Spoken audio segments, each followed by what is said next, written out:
Higher secondary school Sundargarh पश्चिम ओडिशार एकमात्र भरोसायोग्य +2 science and arts residential college. सोमराय का नमस्कार। मोरल्स हमें अंदर से मजबूत करते हैं। अगर जीवन में मोरल्स नहीं हो तो जीवन एक परिपुष्ट जीवन नहीं होता है। मैं चाहता हूँ जैसे कहानियों में मोरल्स होता है, हमारे जीवन में, हमारे कार्य में भी मोरल्स होना चाहिए। आज एक बेहतरीन कहानी मैं आपको सुनाना चाहता हूँ, और इस कहानी में जो मोरल्स है, अगर ऐसे मोरल्स आपकी जीवन शैली में परिलक्षित होगा, आपकी कार्यशैली में परिलक्षित होगा, आपके जीवन बेहतर से बेहतरीन होगा, और होना भी चाहिए। आइए आज की कहानी शुरू करते हैं। आप सब करुणा के देवता भगवान बुद्ध को जानते हैं।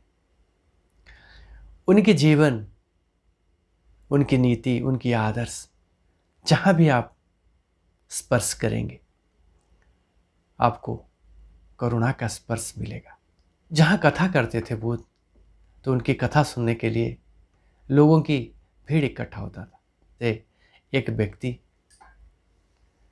बड़ा बुद्ध को मानता था, उनकी वाणियों को बड़ा मानता था। उस व्यक्ति के आसपास बुद्ध की कथा हो रहा था। जब ये व्यक्ति सुना कि बुद्ध आए हैं और कथा चलेगा, तो ये बहुत खुश हो गया। सुबह उठकर देखता है उसका जो गाय था वो कहीं खो गया है, कहीं चला गया है घर से। तो मन में तो बुद्ध को सुनना है, वो उत्कंठा भी उसके अंदर है, लेकिन गाय कहीं खो गया है, उसको भी ढूंढना है। तो पहले उसने गाय ढूंढने सोचा, बोला जल्दी गाय ढूंढ कर लाता हूँ, फिर जाके बुद्ध की कथा सुनूंगा। पूरा दिन भर भागने के बाद शाम को उसे गाय मिला। वो गाय को घर लेकर आया, बांधा, और ऐसे भूखा पेट, कुछ खाया नहीं, ऐसे गाय को तुरंत बांध के घर में, जहाँ बुद्ध की कथा चल रहा था, वहाँ भागा। दिन भर खाया नहीं है, चेहरा सूख गया है और पसीने से लथपथ है। जब बुद्ध की सभा में पहुंचा, किसी तरह बुद्ध की नज़र उस व्यक्ति पर गिरा। जब उस व्यक्ति को बुद्ध देखे, कुछ क्षण के लिए कथा को विश्राम दिया और बुद्ध उस व्यक्ति को अपने पास बुलाए। अपने जो शिष्य थे उन्हें बोले, पहले इनको कुछ खिलाइए, पानी पिलाइए, कुछ खिलाइए, फिर हम कथा करेंगे।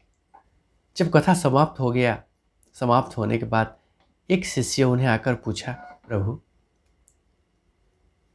आपको कैसे पता चला कि वो व्यक्ति भूखा है? बुद्ध बोले,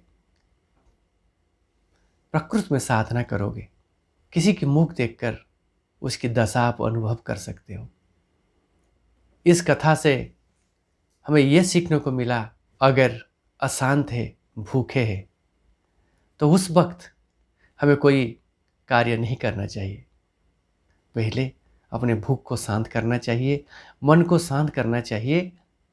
जब क्षुधा और मन दोनों शांत रहते हैं, तब हमारे बुद्धि प्रखर होते हैं, तब हमारे किसी विषय प्रति श्रद्धा अधिक होते हैं।